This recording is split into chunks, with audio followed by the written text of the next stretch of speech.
Sejam todos muito bem-vindos a mais um episódio do podcast Histórias de Sucesso. E hoje eu estou aqui com um parceiro que a gente se conheceu e teve um ponto em comum que nos aproximou, que foi a corrida. É um cara muito conhecido ali na região de Caieiras e eu estou com esse cara aqui que vai contar belas histórias de sucesso para a gente aqui. Bacana, seja muito bem-vindo. Obrigado, meu amigo, obrigado pelo convite, obrigado a todos, aqueles que vão assistir, os que já devem estar assistindo, se é ao vivo, e eu quero agradecer aqui o seu convite.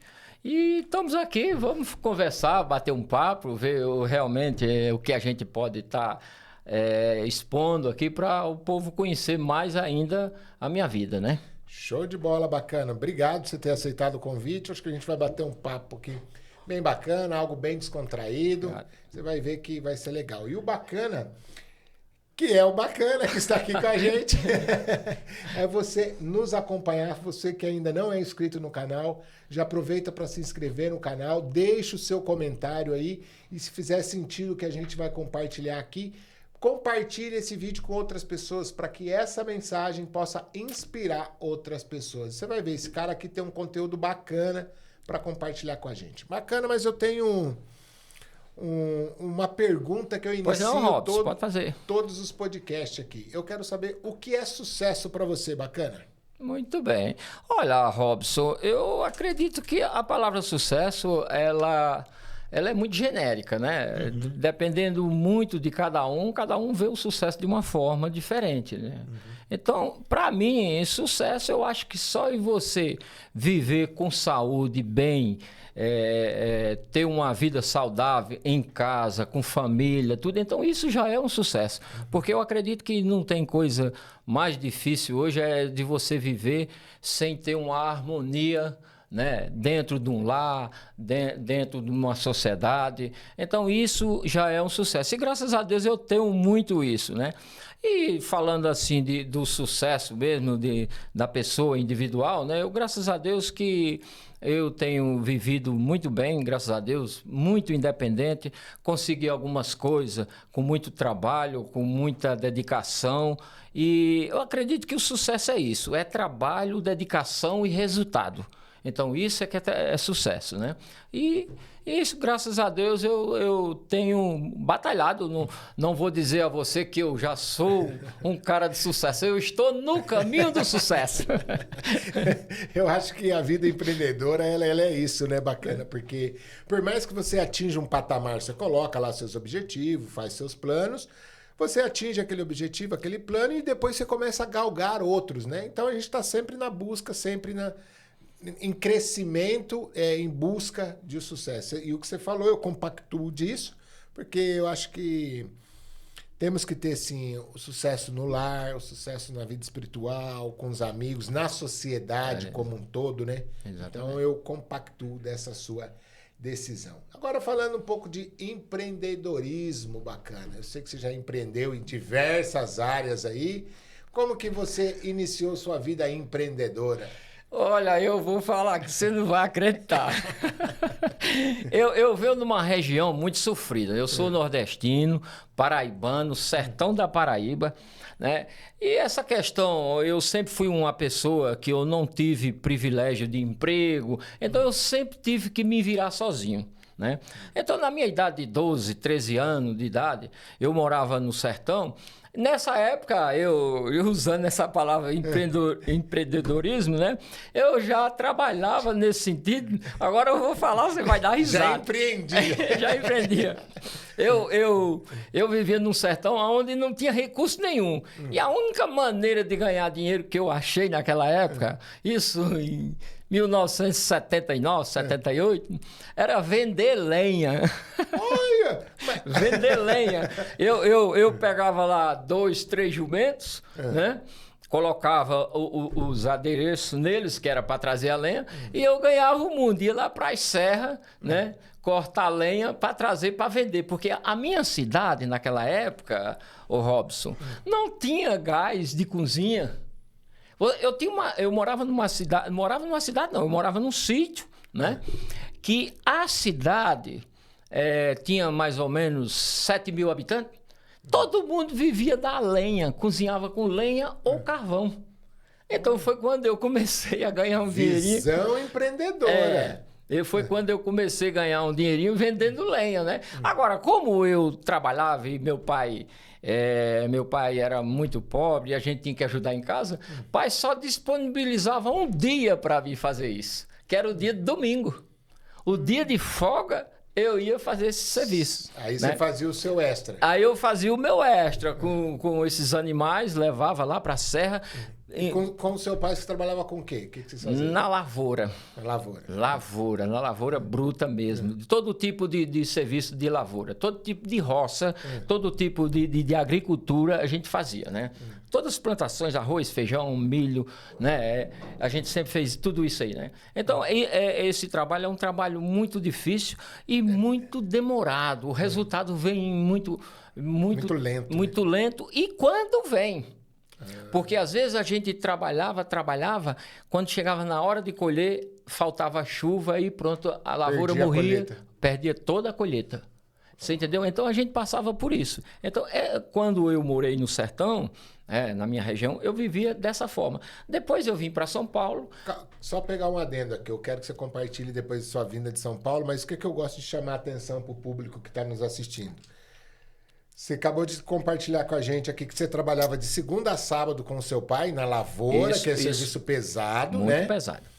E no domingo, que era o dia que você tinha de folga, você ainda arrumou uma forma de empreender. Empreender. Porque muitas pessoas, às vezes, ia falar o quê? Cara, eu tô cansado e outra, eu não tenho oportunidade, esse lugar aqui não tem nada para me oferecer, mas você enxergou uma visão ali, foi colher essas madeiras e tal, e vendeu, empreendeu. Então eu falo que a visão empreendedora é isso daí. Não é só, ali tem muita oportunidade. É enxergar a oportunidade onde ninguém estava vendo. Então isso é muito válido, né? Porque às vezes a pessoa, eu não tenho o que fazer, mas se a pessoa olhar, falando, cara, eu posso empreender de alguma maneira, e você achou essa visão. Então isso é muito bacana. Teve outra época, Edson, que fazia parte disso também. Por exemplo, época de colheita de caju, por exemplo, na safra do caju. Certo. Ninguém dava nada. Às vezes as castanhas ficavam por lá. Aí o que é que eu fazia? No domingo, se isso tudo era só o domingo. Só no domingo. Em vez de descansar e empreender. No domingo. No domingo, eu saía de casa às 5 horas da manhã. Então, eu ia procurar os pés de caju, né? E colher as castanhas que já estavam lá no chão, né? Que os pássaros comem, gente deixa as castanhas e fica lá. Aí eu colhia aquelas castanhas, chegava em casa, eu assava as castanhas, fazia os pacotinhos e ia vender no domingo também na rua. Entendeu? Eu fazia isso, né? Então, de acordo com o tempo, com a época, eu mudava a minha forma. O estilo de empreendimento. O estilo de empreendimento, você entendeu? Porque tem que se virar. Meu pai não dava dinheiro. Com 12 anos de idade, ele não dava mais nada. Dizia, se vira. Então, vocês trabalhavam e o dinheiro ficava para vocês ou ficava para ele? A metade dava para ele. Ainda tinha que dar metade para ele. E ainda fazer a economia. Eu fui um cara que, na minha vida inteira, até hoje, graças a Deus, eu sempre falo uma coisa, Robson. As pessoas, seja que tempo for, quanto mais cedo, melhor. As pessoas têm que ter um plano para a vida dele. Sim. Se não tiver um plano, não vai. Esses tempos, eu conversando com uma pessoa, eu falei isso, a pessoa disse, mas vem o destino e desmancha seu plano. Eu digo, não, destino não desmancha plano. O plano ele tem que ser maior do que o seu destino. Entendeu? Então, o plano é você fazer uma coisa hoje, dizer, eu vou fazer isso hoje, para daqui a 20, 30, 40 anos, eu ter êxito disso. Colher o fruto desse. Ter êxito disso. Né? Então, o destino veio, trouxe eu lá, me acidentei e perdi uma perna. Mas meu plano vai continuar. Isso. Mas você tem um caminho, uma direção qual seguir. Eu adoeci e fiquei 1 ano internado. Mas meu plano vai continuar. Então, o plano é muito importante para todo ser. Entendeu? Para ter uma direção. Para ter uma direção. Projeto não, é plano. A palavra certa é plano. Projeto você faz... E você tem um projeto de fazer uma faculdade. Você faz a faculdade, de repente você não vai fazer nada com ela. Agora, o plano não. O plano, ele tem a ver com o seu destino financeiro, com a sua vida financeira. Porque é isso que vale para todo ser humano. É o financeiro. Você chegar numa idade de 50, 60 anos e você olhar assim e dizer, puxa, eu tenho que trabalhar ainda para comer. Então, e isso que é o trabalhar só para comer, né? Só que é o para mais... comer. Eu sempre falo para as pessoas, ô Robson, que eu acho que 90%, eu não vou dizer tudo, 90% dos brasileiros era tudo para ser rico. Eu vou falar rico. Rico é uma pessoa que vive numa vida sem nenhum tipo de preocupação financeira. Entendeu? Mas as pessoas gastam muito. Joga dinheiro fora. Ninguém sabe dizer não a uma tentação. Aos prazeres momentâneos, né? Então, esse é que é a chave para a vida, certo? É você ter um plano e sempre estar dizendo não. Você não se preocupe com sim. Você tem que se preocupar com não. Então, você tem que ter o não na sua cabeça. Né? Que é o não que te vai levar para frente. Não é o sim. Né? Então, quando você... eu preciso ir ali, eu vou ali com os colegas tomar... Vá, mas tem hora que você tem que dizer não. Exato. Porque senão você não vai. É se abdicar de alguns prazeres momentâneos para ter prazeres maiores. Lá na frente, né? Um dia o cara chegou para mim e falou... Eu sempre converso essas coisas entre amigos, né? O cara chegou... adianta nada você aguardar as coisas, quando guarda e morre. Eu digo, e adianta você morrer pobre? Você morrer sem nada. Você olhar para o seu filho, você não ter nada para deixar para ele. Não, tem que ter um plano, tem que ter um planejamento. Um planejamento. Então, eu sempre falo dessa forma, né? E esse plano, essa forma de pensar de plano, desde lá de antigamente, você sempre pensou assim, bacana? 7 anos de idade. Desde os 7 anos. Você não vai acreditar. 7 anos de idade. Vocês aqui conhecem geladeira, né? Eu vim ver uma geladeira, eu acho que eu tinha 15 anos de idade. Louco, 15 anos de idade. A geladeira lá em casa chegou quando eu tinha 18. Nossa. Geladeira e hoje o mundo está bem mais fácil. O fogão a gás chegou lá em casa quando eu tinha 18 anos para 20 anos já. Caramba. Velho. Foi, 18. Se eu não me engano, o fogão deve ter chegado mais tarde um pouco. Primeiro chegou a geladeira. Na geladeira... vem aquelas caixinhas de gelo. Só fazendo um adendo aqui bacana. Naquela época era bom que não tivesse fogão, senão acabava seu empreendimento, né? De vender lenha, né? Aparecia outro, né? Eu falei de uma, ainda tem mais, viu? Ainda tem mais, viu? Porque depois de um certo tempo, nós viemos morar na cidade. Sim. Certo? 1980, nós viemos morar na cidade. Eu morei 5 anos na cidade. Em 85 eu vim embora para cá. 80 eu nem tinha nascido ainda. Pois em 85 eu vim embora para cá. Né? Aí eu estava falando para você da economia do plano. Certo. Então, veja só, na geladeira, né, elas vêm aquelas caixinhas de fazer gelo, não vem?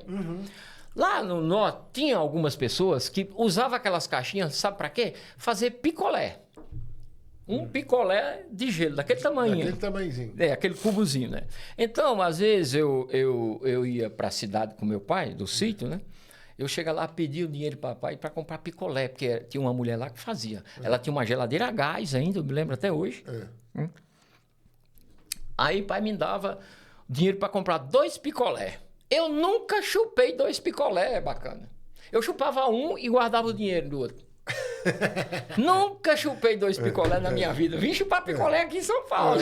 Olha só, já tinha... Não, eu digo assim, de uma maneira mais abundante, né? Sim. Mas eu nunca... já tinha uma mente de pensar no futuro. Exatamente, economizar. Eu sempre pensei dessa forma. Eu falo para minhas crianças, para minha filha mais velha que tem 14, fala, filha, você não tem obrigação de nada ainda. De tudo que você pegar, guarda 50%. 50% de tudo que você pegar. É um desafio colocar na mente, mas... Eu tenho minha filha tem 16 anos. Eu falo todo dia isso para ela. Pro meu filho, que tem 20 e poucos, ele nem faz as economias, mas eu tô todo dia falando. Digo, olha, você tem 15 anos. Quando você fizer 18 anos, se você começar a guardar 10% do teu salário, quando você tiver 50 anos, você não vai conseguir mais gastar seu dinheiro. Entendeu? Porque o dinheiro vai fazendo dinheiro. Fazendo dinheiro. Dinheiro, ele é uma coisa bacana, que ele é muito misterioso. Tem até um livro, chama O Homem Mais Rico da Babilônia. Ele fala justamente disso, de você guardar 10% de todos os seus rendimentos. Ensina outras estratégias, né? Mas o foco, uma coisa que fica forte no livro é essa questão de você guardar 10% dos seus rendimentos. É muito importante. É por isso que eu falo para você. Eu conheço pessoas ali, na minha região, né? O cara fuma 3 maços de cigarro por dia, bacana. Tá se destruindo na saúde, tá se destruindo financeiramente. Como eu falo para ele, eu digo, por que você não fuma um só? Não dá? É o prazer momentâneo. Mas voltando aqui, bacana. Vamos a gente estava lá com qual idade que você veio para São Paulo? Fez esses empreendimentos lá? E aí, com que idade você veio para São Paulo? Eu vim para São Paulo aqui, eu estava completando 22 anos. 22. Eu não tinha 22 ainda, estava com 21. Isso foi em 1985 que eu vim embora para cá. Então eu tava com um aninho de idade. Pra você ter uma ideia, né? Quando eu vim, eu não vim para Caieiras, eu vim para São Bernardo do Campo. Eu morei 10 anos em São Bernardo do Campo, trabalhei em empresa, né? Mas sempre no comércio também, trabalhando no comércio, no empreendedorismo. Sempre trabalhei. Né? Quando eu estava na empresa, minhas horas de folga, eu estava empreendendo. Empreendendo de alguma maneira. De alguma maneira eu estava. Nunca fiquei sem. É tanto que eu saí da empresa e eu tinha até um emprego bom, né? Comecei a trabalhar na empresa de ajudante, fui subindo. Eu estava nos escritórios lá da empresa, trabalhava. Mas eu queria mesmo era viver, né? No empreendedorismo. Então eu saí da empresa e foi quando eu vim embora para Caieiras. Né? Cheguei em Caieiras, por ali fiquei. E aí eu fui vereador também em Caieiras, né? Empreendeu até na área pública. Fui presidente da Câmara, né? Eu já fiz muita coisa nessa vida, viu? Mas em Caieiras você foi empreender em que área lá em Caieiras? No comércio, eu trabalhei muitos anos, eu trabalhei quase 15 anos vendendo, a gente chama aqui o nome vulgar, chama ambulante, né? E eu vendia nas casas. Eu ia nas casas, bairro a bairro, andando, vendendo. E aí eu que comecei... tipo de produto que você... Eu vendia cama, mesa e banho. Cama, mesa e banho. Isso a galera compra bastante, né? Naquela época comprava demais. E era aquele negócio de comprava esse mês, pagava no outro mês, fazia boletim. Mês, eu era um cara que eu tinha uma... Graças a Deus que eu sempre tive assim, uma forma de ler a pessoa. Eu olhava e dizia, essa pessoa merece confiança. Eu chegava, deixava a mercadoria sem nada, sem assinar um papel, sem nada. Né? E com 30 dias eu voltava para pegar uma parcela ou pegar tudo. Né? Aí nessa daí eu fui crescendo, comecei a colocar pessoas para trabalhar comigo. Eu, quando teve uma época que eu tinha 15 funcionários, né? 15... Fazendo os bairros. Né? E graças a Deus foi um tempo bom. Na época, tudo naquela região ali. Naquela época não tinha nada que tem hoje aí dessas lojas grandes, né? Franco da Rocha, a única loja que tinha de cama, mesa e banho, cama, mesa e banho não, só de cama, era Casas Pernambucana. Quando eu cheguei.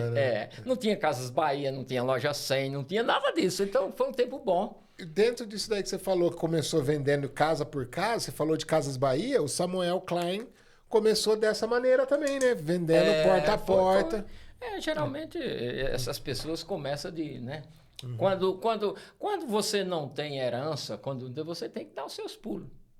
Né? Que às vezes a pessoa enxerga de uma forma negativa, mas eu não nasci numa família rica, eu não tive... Mas é oportunidade, tipo assim, você... Não tem como decidir como você chega aqui, mas você tem como decidir como você vai sair daqui. Eu não vim numa família rica, mas eu posso deixar uma família rica após mim, né? Quando eu cheguei em São Paulo, na época veio eu mais 2 caras. Vocês não sabem, mas eu acompanhei muito, porque às vezes eu sou um pouco curioso e eu ficava observando a vida das pessoas, né? Naquela época as pessoas vinham para cá, deixava toda a família lá. Como quando eu vim para cá, eu tinha 11 irmãos, deixei todos lá. Vim sozinho para cá. Certo. Né? Então imagina você viver sozinho num lugar desconhecido. Sem conhecer ninguém. É uma loucura, o Robson. É uma saudade, é uma dor, é uma coisa que você... Tem um costume, tudo que se faz junto ali, né? Então tinha cara que chorava que nem criança para voltar. E o pessoal, às vezes, sabia, né? E rapidamente as pessoas faziam uma vaquinha, uma coisa, e arrumavam o dinheiro e mandavam a pessoa de volta. Voltava pra lá. Voltava para lá, né? E eu cheguei para mim mesmo falei, eu digo, eu morro nesse lugar, mas não volto do mesmo jeito que eu vim. Tipo, eu posso até voltar, mas não na mesma condição. Não volto. Eu coloquei na minha cabeça, eu digo, eu chorava igual a eles. Saudade. De saudade, de tudo. Sabe? Você chegar, não ver uma voz de um irmão seu, da mãe, do pai, não ter um tio aqui, não ter ninguém. Você entendeu? Então, à noite, assim, de madrugada, eu às vezes chorava que nem uma criança. Eu dizia, mas eu morro nesse lugar e não volto. Da mesma condição, não? Da mesma condição, não volto, Robson. Porque eu coloquei isso na minha cabeça. Né? Mas isso é impressionante. Quando o ser humano, ele projeta algo e fala, eu vou conseguir, coloca energia, põe disposição naquilo, não tem como o cara não eu já passei muita situação difícil, mas eu me espelho numa. Quando eu morava no norte, lá existia muita seca. E meu pai vivia numa pobreza miserável.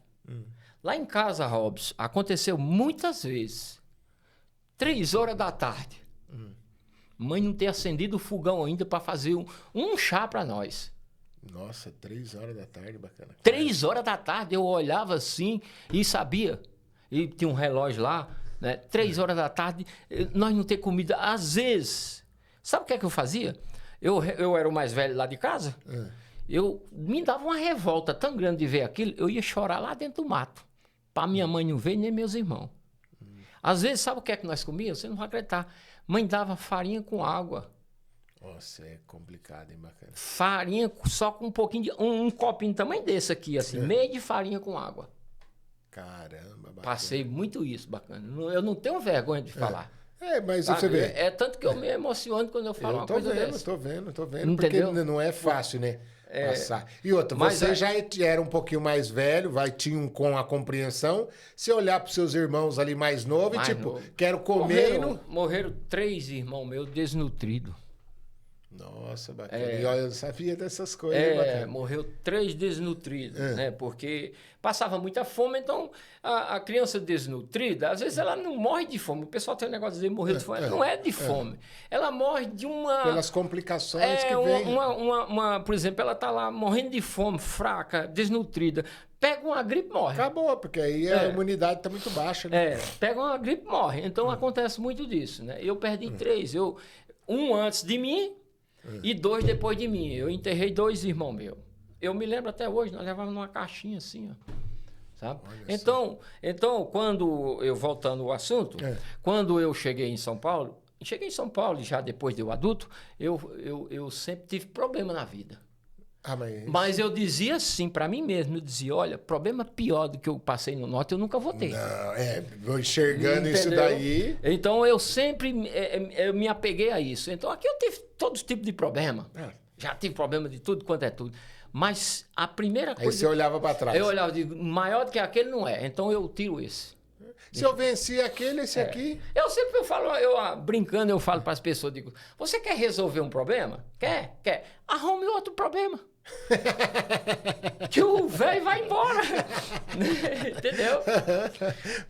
Você quer resolver o problema? Arruma o maior. Arruma o maior, que aquele fica pequeno. Ele some, desaparece. Mas você vê, a vida como um todo é assim, né, bacana? Se a gente pegar assim, quando você tem lá 7 anos, o problema é arrumar a cama. Você não sabe arrumar a cama. E depois que você aprende a arrumar a cama, aí você passa um pouco... é passar no vestibular. Aí passa no vestibular. O problema da cama já ficou pequeno. Aí você passa no vestibular e vai pra faculdade. Vai na faculdade, o problema é a faculdade. Aí venceu a faculdade, aí é casar. Aí é cuidar de filho. Então sempre vai ter um problema. Isso daqui a gente tá pegando no macro. Mas como você falou, já teve problemas de todos os tipos. E a vida sempre vai apresentar problemas. Eu gosto de uma fala do Rocky Balboa, naquele filme, ele tá falando pro filho dele e fala assim, ó, ninguém vai bater tão forte quanto a vida. A questão é o quanto que você aguenta apanhar. E realmente a vida, às vezes, ela dá uma sacudida na pessoa, e trazendo isso daí que você compartilhou com a gente lá do seu passado, você vê, foi ruim, né? Não foi uma fase Não, boa, não, foi foi difícil, não, foi muito mas ruim. te deu força para Deu você força. Graças a ter isso. energia de conquistar, Graças tá fazendo a as Deus coisas que eu tá ter fazendo. passado por isso. Né? Eu costumo falar que o governo, né, de todos os países deveria se preocupar mais com a civilização dele. Treinar mais ela para a vida. Preparar, né? Preparar ela. O ser humano, ele é um ser que ele tem que ser mais valorizado, bacana. Mas sabe o que eu acho nesse daí, bacana? É a minha visão, tá? Não sei se eu tô certo, se eu tô errado. Porque quando eu preparo muito uma nação, eu coloco uma nação pensadora, questionadora, me atrapalha no jeito de eu conduzir. Né? Aí você já está falando de um, vamos dizer assim, de um dirigente que seja corrupto, né? É que as pessoas não deveriam ser tão corruptas como são hoje, porque né? se eu preparo, eu penso, se eu tenho uma nação preparada, eu tiro o peso das minhas costas, porque as pessoas sabem conduzir, sabem trabalhar, produzem o país, vira uma... E outro, tanto de riqueza natural. Tudo bem, nós temos as regiões que é seca, é mais complicado e tal, mas o nosso país, tudo que você planta dá. É um país muito produtivo, muito bonito, muito... gente inteligente. Só que não tem, eu vejo, né... Vejo que não tem Agora, muito tem interesse. uma coisa do Nordeste, o Nordeste, Robson, que o pessoal, por mais que sofre, você já viu que eles têm um senso de humor que é fora do comum. Então, os maiores comediantes, o pessoal de lá... tudo. Até a gente vai falar um pouco que tem uma veia artística. Além de empreender nessas áreas, tem uma veia artística também, né? O pessoal pergunta como é o nome da minha cidade, né? Eu falo, olha, a minha cidade, ela é uma cidade que... Ela tem um nome meio diferente. Ela chama-se Remígio. Remígio? Remígio. Remígio. Olha o nome da cidade. Mas você sabe... Mas por que desse nome, Então, Remígio, você sabe? eu vou explicar. Essa cidade ela foi emancipada de outra, né? Outra maior. E quando foi no dia... O nome dela era Santa Luzia, mas o pessoal não queria Santa Luzia. Então, quando foi na inauguração da cidade, né, o pessoal estava indo para fazer a inauguração e o subprefeito, que não tinha prefeito ainda, né, que era um subprefeito, ele ia pensando qual era o nome que ele queria dar à cidade e não achava de jeito nenhum. Quando eles foram chegando na cidade, na entrada da cidade, tinha uma senhora, uma velhinha, fazendo xixi na entrada da cidade. E ele achou aquele negócio chato demais, parou o carro. Aí chegou, chamou a senhora, a velhinha, ignorante, só guia de cego. Aí chegou, mas minha senhora, no dia que nós vamos inaugurar a cidade, a senhora está mijando aqui na entrada da cidade, por que a senhora faz isso?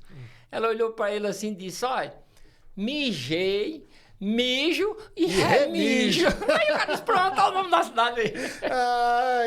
Ai, caramba, que história. Mas esse negócio de empreendedorismo, tem muita história disso aí, né? Você sabe daquela história que diz que o cara foi fazer um congresso lá na região lá, e convidou gente dos Estados Unidos, gente da Alemanha e gente do Brasil. Aí fez o congresso. Quando foi com um ano depois, aí ele retornou novamente para fazer outro congresso e chamou um representante de cada um desses que vieram no primeiro congresso. Certo. Aí chegou lá e disse, vou apresentar aqui a pessoa da Alemanha que esteve aqui na outra. Fala aí, senhora, fala aí o que a senhora absorveu daquele congresso. Ela disse, olha... Naquele dia eu cheguei em casa, naquela semana, eu cheguei em casa e falei para o meu marido, disse, olha, a partir de hoje, eu não lavo, não passo, eu não vou fazer nada disso. E aí? Ele disse, olha, no primeiro dia eu não vi nada. No segundo dia ele começou a lavar umas meiazinhas para ali. No terceiro dia ele já estava fazendo de tudo. Hoje meu marido é o maior empreendedor no ramo de lavanderia. Construiu um império de lavanderia. Esse cara, palma pra ela, todo mundo bateu palma, né? Chamou uma mulher americana. E a senhora, como é que foi? Disse, olha, eu cheguei em casa, falei pro meu marido a mesma coisa. Disse, olha, a partir de hoje eu não vou cozinhar, não vou fazer nada aqui, sabe? O meu negócio agora é outro. E aí ela disse, olha, no primeiro dia, meu marido com muita dificuldade, fritou um ovinho lá, comeu. No segundo dia ele já estava fazendo um arroz, um feijão. No terceiro dia ele estava fazendo tudo. Hoje meu marido é o maior empresário no ramo de comida, de restaurante. As caras disseram, agora eu vou chamar aqui uma nordestina, representante do povo, uma paraibana arretada. Ela vai dizer como foi a experiência dela. Vem aqui, dona Maria. Ela chegou e disse, no primeiro dia, eu falei pro marido, digo, a partir de hoje eu não barro o terreiro, eu não vou buscar água na cacimba, eu não pilo milho, eu não vou lavar a roupa dos meninos. E aí ela disse, no primeiro dia eu não vi nada. E no segundo dia, também não vi nada. E no terceiro dia ela disse, eu fui vendo as coisas lá longe, o zoinho foi desinchando. Ai. Esse daí é a veia empreendedora. E eu sei que você tem um canal que você compartilha lá suas paródias, você faz suas brincadeiras, conta suas histórias lá. Compartilha aí com o nosso público qual que é o nome do seu canal e qual que é a veia, como que é o seu trabalho nesse canal pra gente. Olha, Robson, isso aí Fala o canal pro pessoal uma te seguir. brincadeira que eu faço e há muito tempo eu tinha isso em mente, mas agora, depois de velho, né, já mais tranquilo, foi que eu comecei a fazer isso. Aí eu gosto muito de fazer literatura de cordel, né? Que é poemas, causos, contar umas piadas, né? Eu não sou humorista nem nada, né? Mas eu faço... O cara chegou e disse, você é humorista. Eu digo, não, eu sou apenas um come-cozinho, viu? Piadista. Eu sou um come-cozinho. Aí eu faço, lá no meu canal, eu faço poema. Como que é o nome do canal? Nordeste Bacana. Nordeste Bacana. Nordeste Bacana. Então já segue o canal aí, Nordeste Bacana. Tem muitos caos, tem literatura de cordel, poemas, né, que eu faço lá, né? Então a gente vai brincando assim, né? Agora, os meus poemas que eu faço são mais ligados pro lado do humor, né? Porque tem uns poemas românticos, né? Eu vejo aí um pessoal fazendo uns poemas muito legal, muito bonito, mas o meu é mais humor. Mas fazer o pessoal dar risada. Dar risada, sorrir. né? Então tem de todo tipo lá, tem de tudo, né? Lá tem. E um aí que você poderia recitar pra gente aqui, um poeminha aí pra gente. Olha, tem muitos, mas eu não sei. Tem um ali que é de um poeta chamado Amazã, né? Que ele fala sobre a polícia, né? Que é recitando sobre a polícia, né? Na época que a polícia era mais severa, tinha aquilo, né? Como mais aqui rígido. tinha a rota, lá tinha uma tal de uma rota da Bacurau. Lá era a rota da Bacurau, aqui é rota, né? Rota da Bacurau. Lá chamava Rota da Bacurau, né? E nessa brincadeira, ele faz coloca um personagem que é um juiz, né? Só que é um juiz de futebol, né? E o policial pensa que é um juiz de toga, né? Juiz jurídico, né? Então ele faz uma brincadeira, né? E ele diz assim, ele começa dizendo assim, hoje a nossa polícia está muito fiscalizada. Por isso que cabra ruim deixou de levar a mãozada. Porque antigamente, cabra metida valente, quando um soldado pegava, que ficasse com foi e não foi, era cada tapa-oi que o mocotó entrançava. Hoje a polícia não pode bater em ninguém. Cinegrafista amador, em toda janela tem. Mas antigamente tinha uns cabas mal encarados na rota da Bacurau que andava com farnezinho procurando cabra ruim para dar um samba de pau. Até que um certo dia, 2 horas da madrugada, o quartel passou um rádio, a Bacurau foi chamada para ir prender um rapaz que andava tirando a paz e o sono do pessoal com o som do carro ligado, passando em sinal fechado e dando cavalo de pau. A Bacurau fez fiapo para o local indicado, não demorou a encontrar o rapaz embriagado, tinha comprado cigarro, estava esperando quando a polícia chegou. A polícia chegou, já foi logo dizendo, esteja preso, seu safado, mas antes eu vou lhe dar um murro tão condenado que tu vai rolar no chão. Aí o boyzinho disse, irmão, tenha calma, tu tá quente, bater em mim ninguém vai, senão eu conto a meu pai, o juiz Manuel Vicente. O soldado deu um freio que o coturno cantou. uma travada no braço que o cotovelo estalou. Aí o cabo disse, Juninho, rapaz, você por aqui essa hora militando, vamos pra casa, rapaz, teu pai tá preocupado e a gente te procurando. Aí pegaram Juninho, levaram pra casa, bateram numa janela, saiu o Manuel Vicente com os olhos cheios de remela. Olhando para a polícia, não sabia o que fazer. Aí disse, oh, que polícia educada! Muito bem, rapaziada. Quando precisar de mim, basta só me procurar lá na Liga Desportiva. O soldado franziu a testa e girou como um girassol. E disse, o senhor está me falando que é juiz de futebol?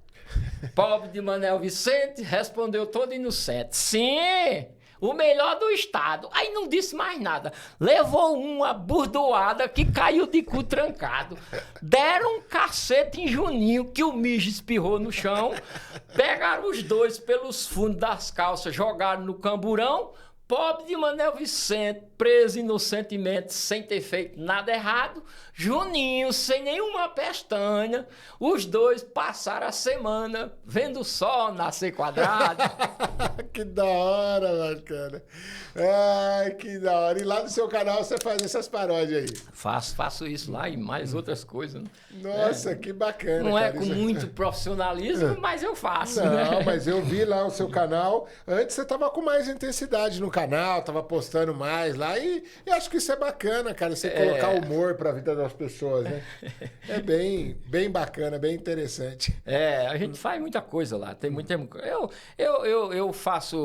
pego aquele pessoal do Nordeste, quase todos que fazem literatura, eu tenho postado coisa deles, né? Que eu gosto muito, né? E é muito importante. Mesmo você ter saído lá do Nordeste, você veio para cá, construiu sua vida, constituiu família aqui, montou seus negócios aqui, mas desconectou totalmente de lá ou tá sempre lá? Como que é esse Eu estou vínculo? mais conectado do que nunca lá. Gosta da cultura? Eu vejo que você compartilha bastante coisa da cultura. Eu viajo para lá de 6 em 6 meses. Sempre tá lá? De 6 em 6 meses. Eu viajo em dezembro e em junho.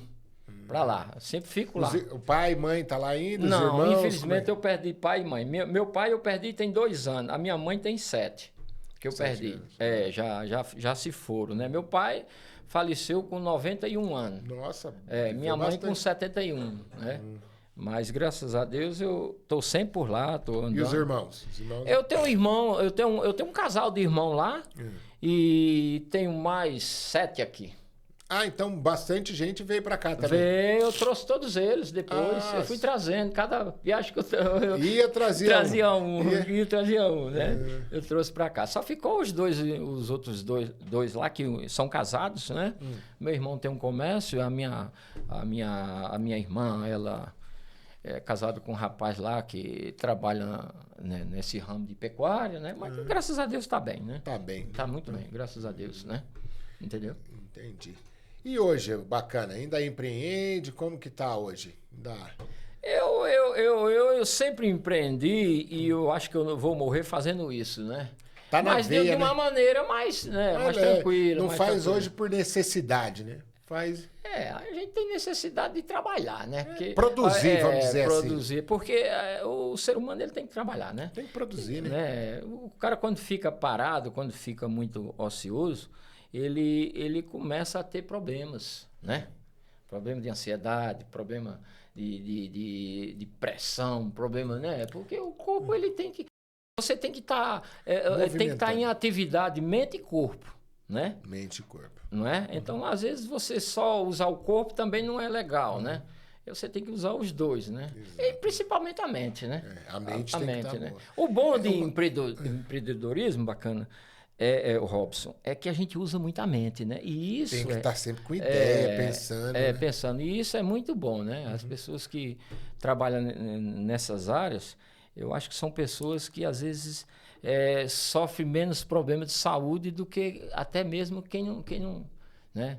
Um ponto em comum que eu falei no começo que a gente tinha aqui, onde a gente começou a afinar mais ideia, começar a trocar mais ideia, foi que um dia eu estava correndo, aí eu cheguei onde a gente começou a conversar, né? E aí você falou também que corria e tal, foi onde a gente achou um ponto em comum e iniciou ali a amizade, né? Robson, olha, nós falamos tudo isso, mas sempre uma coisa que me acompanhou foi o esporte. Eu vejo, a gente estava conversando antes e até hoje você... Todo tipo de esporte eu já fiz. Quando eu morava no norte, lá que você falou, eu fazia corrida e fazia natação. Joguei bola, não fui profissional na bola de forma alguma. Né? Aí depois eu saí, fui fazer corrida, né? Atletismo e natação. Fazia nos açudes lá de todo jeito, tudo do meu jeito, mas eu faria. Mas estava em atividade. Cheguei aqui, foi a mesma coisa. Pra você ter uma ideia, quando eu cheguei aqui, você vê como eu gostava tanto do esporte, que eu trabalhei numa empresa, se eu vou falar o meu horário, ninguém vai acreditar. Eu começava a trabalhar 3h30 da manhã. Durante 4 anos eu fiz isso sem intervalo. Eu entrava 3h30 da manhã e parava 10 da noite. Eita, eu dormia 3 horas por noite, nunca dormi mais do que 3 horas. Nossa, eu chegava em casa, a minha casa ficava a 200 metros da empresa. Eu chegava em casa 10h15, 10h20, esse horário que eu chegava, metia um calção. Eu morava ali na Vila Liviero, perto do Carrefour. Conhece aquela região ali? Então, aí eu morava ali, sabe o que é que eu fazia? 10h20, 10h30, eu estava entrando na Via Anchieta, correndo, eu ia até a Mercedes, lá embaixo. Lá em São Bernardo. Em São Bernardo, correndo 11 horas da noite, eu corria. Para depois ir dormir, e quando era 3h30 da manhã eu estava em pé. Trabalhava em 2 empresas. E nessa época, bacana, eu trabalhava já empreendendo dentro da empresa. Eu comprava coisa no norte, artesanal, e ia vender dentro da empresa no horário de almoço. Olha, o cara quando quer vencer, quando quer... Mas é o que eu falo, todas as pessoas que eu venho... a gente está batendo papo aqui no podcast relacionado a esse assunto de sucesso, todos têm esse ponto em comum, bacana. A vontade de fazer mais, de crescer, de evoluir e pagar o preço que a grande maioria das pessoas não estão dispostas a pagar. Tipo, vamos pensar no CLT, não estou dizendo todos, tá? Eu vou lá nas minhas 8 horas, pago, faço o meu trabalho, vou para casa, depois eu vou beber minha cerveja, eu vou curtir, fazer... É isso mesmo. Mas aí vai viver naquela média, aquilo ali. É o direito de cada um. Aí você vê as pessoas que têm algo a mais, que faz um diferencial, ela realmente paga esse preço. Pô, eu vou trabalhar, eu vou dormir mais tarde, eu vou acordar mais cedo, no meu horário de almoço eu vou fazer, ou não tem horário de almoço, não tem final de semana, sábado e domingo... Mas depois, lá na frente, é a diferença daquele que está lá com 60, 70 anos, tendo que pagar, tendo que trabalhar para comer, e o outro já está mais tranquilo, já está conhecendo outros estados, passeando, porque o quê? Construiu a base para estar fazendo isso. Por isso que o empreendedorismo ele compensa. Não é fácil, porque quem vai com a mentalidade de empreender, agora eu sou meu patrão, cara, vai trabalhar mais, vai trabalhar mais horas, vai enfrentar mais desafios, vai ter... Isso que é o bom. Eu trabalhava com, como eu falei, 15 pessoas. Eu acordava, na época. Eu acordava às 4 horas da manhã para fazer o café para esse povo. Fazer café, preparar lanche, porque eu dava. E eu mesmo fazia, não contratava ninguém para fazer. Então, eu preparava tudo isso. Eu preparava as mercadorias para cada um. Para cada um levar. Por isso que eu tinha que acordar 4 horas da manhã. Então, a gente usava umas bolsas grandes. Então, eu preparava as bolsas de cada um. Eu preparava as fichas, que a gente tinha uns fichários. Preencher os nomes dos clientes. Tudo. Eu preparava para eles, né? Aí dava de comer a eles, jogava eles na rua, né? À noite era a mesma coisa. Fazer o fechamento. Tem que fechar todos eles. Às vezes ele largava em cima de uma mesa assim, igual essa, que era parecido com essa. E às vezes eu terminava 9 horas da noite, né? Eles já tinham jantado, porque tinha uma mulher que fazia a janta, né? A mulher que fazia... Eles não almoçavam em casa, só jantava, né? Jantava com você? Jantava comigo. Você dava o café da manhã e a janta? A janta, Caramba, dormia tudo em casa, eu dava estadia. Mas esse pessoal você trazia do norte para trabalhar aqui com você? Que legal, bacana. Tem deles que hoje tá igual a mim, quase igual a mim, se não tiver melhor. Que foi funcionário. Trabalhou com você, entendeu a mentalidade. A mensagem e foi para frente. Olha, que bacana, hein? Tinha deles... Que bacana, hein? Bacana. Olha, tem muitos deles que quando eu vi que a pessoa não tinha nenhuma afinidade com aquilo, eu mesmo chegava para ele e falava. Tem deles aqui em Caieiras, se você quiser, eu até te mostro. Né? Eu chegava e falava, meu filho, vamos fazer o seguinte, vamos parar com isso, você vai procurar outro serviço. Você fica morando aqui até arrumar um emprego. Numa empresa. Porque sua linha não é para isso aqui. Não é para isso. E tem isso, né? Que nem hoje. Teve vários. Hoje né? eu fui tomar café lá no Espetão com a minha esposa e a gente estava vendo lá a coisa acontecendo, né? Um cara no balcão, o outro atendendo, um empresário chega, um outro... E a gente conversando, cada um tem uma predisposição para alguma coisa. Não dá para todo mundo ser... É a mesma coisa. Não, né? Cada um... O que eu achei interessante hoje nas empresas, não sei se você tem observado, eu vou dar um exemplo de banco. Né? Antigamente você chegava no banco, o cara entrava para ser caixa. Ele era só caixa, ele não fazia... Se mandasse fazer outro serviço, ele disse, não, eu faço caixa. Eu sou caixa. Hoje, o banco, aquele caixa, ele é tudo. Um dia ele está no caixa, outro dia está lá fora atendendo, outro dia está lá para dentro fazendo serviço diferente, né? Então, eles acharam ruim, mas isso foi a melhor coisa que fizeram para ele. Porque o cara começa a aprender um monte de coisa. Mas você viu quantas pessoas achavam ruim isso? Criticavam, mas era sindicato. A mentalidade, tem até um livro da Brené Brown, que ela fala sobre a mente fixa e a mente de desenvolvimento. Aquela mente que se abre para aprender outras coisas, que busca, né? A mentalidade fixa, não, é isso daqui, eu aprendi isso aqui pro resto da vida. Aí corta, ela tipo é desligada, só sabe ser caixa. Não sabe fazer alguma outra. Eu trabalhei em banco também e eu via que era aquele negocinho ali de ser, né? Só que aí no banco, o que acontece? Foi quando eu estava no banco, aí eu passei por um processo de autoconhecimento, de desenvolvimento. Por isso que eu digo, o quão importante é você investir em autoconhecimento. Você buscar, e cada um tem a sua forma. Você pode fazer isso através da leitura de livros, fazer cursos, treinamentos, mentorias, né? Para você se desenvolver. Porque quando você passa a se conhecer, você começa a entender o seu potencial, o que você é capaz de realizar.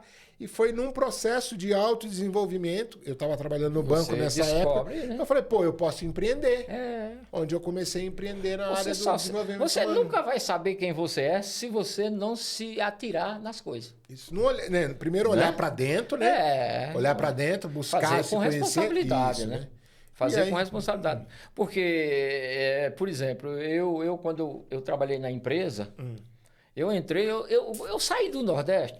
Eu digo, que diabo é que eu vou fazer em São Paulo que eu não sei fazer nada numa empresa? Você achava que não sabia fazer nada, né? Eu achava que eu não sabia fazer nada. Eu entrei, cheguei lá, fui trabalhar de ajudante geral. Eu trabalhei 1 mês de ajudante geral. O cara já me passou lá para uma prensa. Mas por quê? Porque nesse mês eu já aprendi outro serviço. Meu horário de almoço, eu chegava 1 hora mais cedo, né? Às vezes a gente encontrava até pessoas que chamam a gente de puxa-saco, né? Mas aquele negócio Quem não quer crescer, danado para fazer isso, né? Então, eu trabalhei nessa empresa bacana. Para mim, não existe uma empresa melhor do que aquela, viu? O pessoal fala de empresário, porque aquele cara me deu todo tipo de oportunidade. Mas tem gente que não enxerga essas oportunidades que são dadas. Deu todo tipo de oportunidade, mas eu busquei as oportunidades. Lógico. Eu busquei. Então, eu saí de lá porque eu quis sair, não foi a empresa. A empresa, por ela, eu não saía.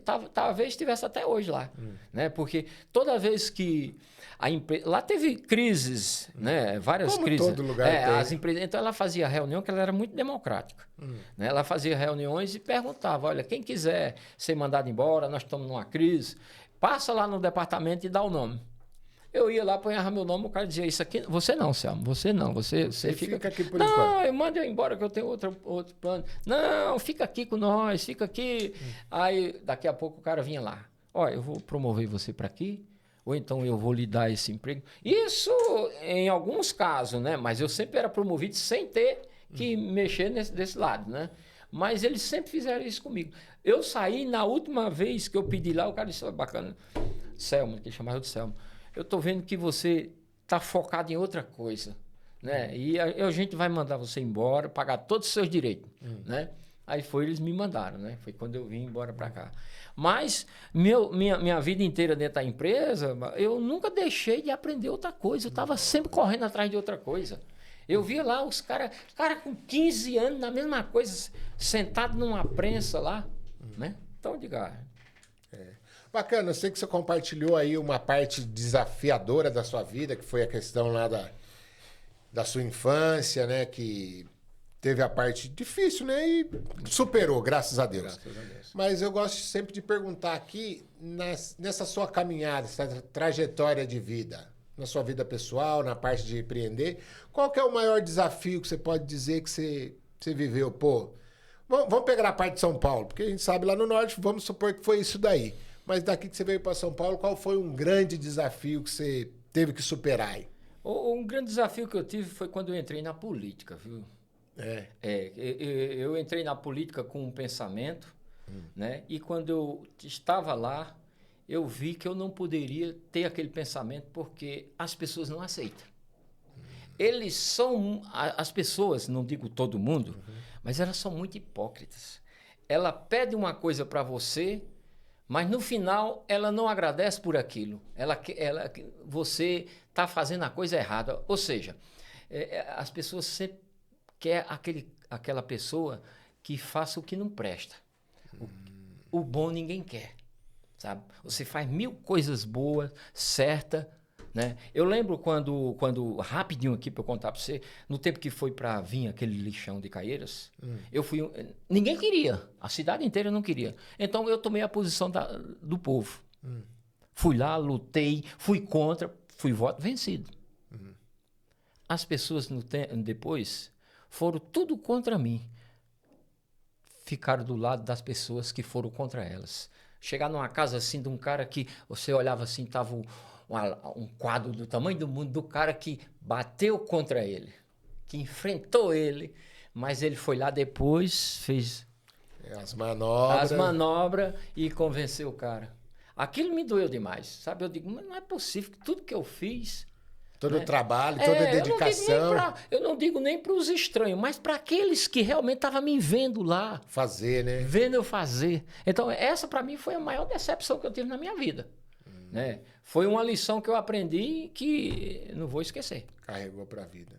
Carrego para a vida. Show de bola. E agora, bacana, uma vitória, algo que você conquistou, seja no campo profissional, pessoal, que você falou, cara, isso aqui foi top conquistar isso, eu tive sucesso nisso. Olha, bacana, eu nunca fui um cara apegado a coisas financeiras. Né? Eu nunca fui apegado às coisas financeiras. Eu gosto muito eu sempre fui um cara ligado à família, essas coisas. E eu me sinto muito bem, eu acho que a coisa melhor que eu tive foi meus filhos. São 2 filhos. 2, um casal. Entendeu? Então, para mim, foi a coisa melhor. O sucesso, a vitória é os filhos, né? Os filhos, Os filhos estão bem. Você ter um filho, nascer perfeito, crescer perfeito, não ter desvio para nada. E você vê ele grande lá, porque hoje a gente vê tanta gente sofrendo, tanto pai sofrendo, bacana. Verdade. Sabe, sofrendo por causa de um filho, que ele deu amor, deu tudo e o danado saiu da linha. Dá aquela desviada. Deu uma desviada. Então não tem, eu acho que não tem uma vitória melhor do que essa, não. Eu tenho 3 lá, eu acho que isso é bem gratificante. Tem a minha que tem 14, que é a mais velha, e você vê, tá no caminho certo, né? Tá, né?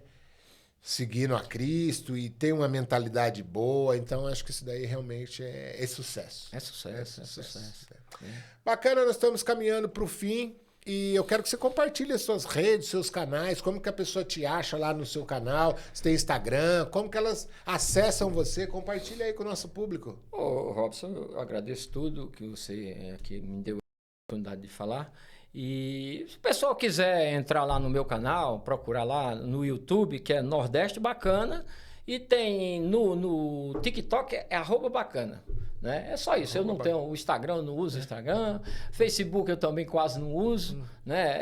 Mas se quiser. E para encerrar, eu posso aqui recitar um pequeno poeminha? Boa, bora que lá. É lá do sertão, né? Eu antes de mais nada, eu quero dizer aqui, deixar registrado, bacana aqui, que São Paulo eu amo de coração. Aqui uma terra boa, cara. Certo? Eu sou quero mineiro. deixar registrado aqui. Eu sou mineiro, mas eu que amo eu amo aqui. de coração. Aqui a segunda casa minha é São Paulo. Né? Porque primeiro foi lá que eu nasci, me criei, tudo. Mas aqui foi aonde eu tive minhas oportunidades. Você buscou, né? Você veio buscar, eu não sou hipócrita de ficar falando, bom é o Nordeste. Bom é o Nordeste para quem tá lá. Né? Para mim não foi bom. Né? Foi uma fase de aprendizado. Foi uma fase de aprendizado. Então, bom mesmo para mim foi São Paulo. Está sendo. Nunca vou esquecer meu Nordeste. Eu amo meu Nordeste também. Amo tudo de lá. Tanto que eu pratico a cultura de lá. Né? Então, eu só queria aqui fazer um pequeno poeminha. Manda eu posso falar? Boa, né? Bora lá. Então, esse poema, eu agora esqueci. Aliás, eu não tenho o autor, né? E ele começa assim dizendo: não esqueço o lugar que eu fui criado, com meu pai, minha mãe e meus irmãos, e o dinheiro faltava em nossas mãos, mas a felicidade não faltava. Para nascer o menino, mãe chamava a parteira melhor da região. Pai saía, soltava um foguetão, anunciando a chegada de um herdeiro. Sou poeta, matuto e sou vaqueiro, e essa história que eu conto é do sertão. Bebi água com mel de manduri, tirei fruto de palma pra comer, fiz muita gaiola pra prender, chechel preto, canário e juriti, e uma calça comprida só vesti quando eu fiz a primeira comunhão. Tinha um raio de pilha num caixão pra ouvir repentista e toadeiro. Sou poeta, matuto e sou vaqueiro, e essa história que eu conto é do sertão. No tempero da minha cantoria tem o sumo da folha do mastruz, leite quente na massa do cuscuz, feijão verde mexido na bacia, malagueta com caldo de feijão, uma pinga com a banda de limão, tira-gosto era a tripa de um carneiro. Sou poeta, matuto e sou vaqueiro, e essa história que eu conto é do sertão. Não esqueço o jeito que eu fui criado, pai não dava licença a nós sair, só comprava uns couro novo para nós vestir, quando os couro velhos já estavam rasgados. Aprendi com meu pai acorregado, tira leite, ara a terra e cavachão, ainda guardo as perneiras e o gibão, para mostrar que meu pai foi verdadeiro. Sou poeta, matuto e sou vaqueiro, e essa história que eu conto é do sertão. Obrigado, Show de bola, bacana, show de bola. Muito bom, cara. Obrigado por você ter aceitado o convite, vim aqui compartilhar essa história. Me emocionei aqui, muito bacana. História de vitória, de superação, e isso tenho certeza que inspirou, vai inspirar as pessoas que estão assistindo. Então, se você gostou do que foi compartilhado aqui, segue o canal, deixa aí o seu comentário e o principal, compartilha esse vídeo para motivar outras pessoas. Você vê o desafio que ele venceu, de repente alguém está passando por algum desafio e quando escutar essa história fala, o quê? Isso daí o que eu estou passando não é nada, deixa eu ir para cima, fazer as coisas acontecerem. Bacana? Obrigado, tá? Ter aceitado o convite. Obrigado, eu que agradeço, tá bom? Obrigado aos meninos aí da técnica de som aí, tá? Muito obrigado a vocês também, tá? E um abraço a todos. Show. Nos vemos no próximo episódio de Histórias de Sucesso. Até mais. Tchau, tchau.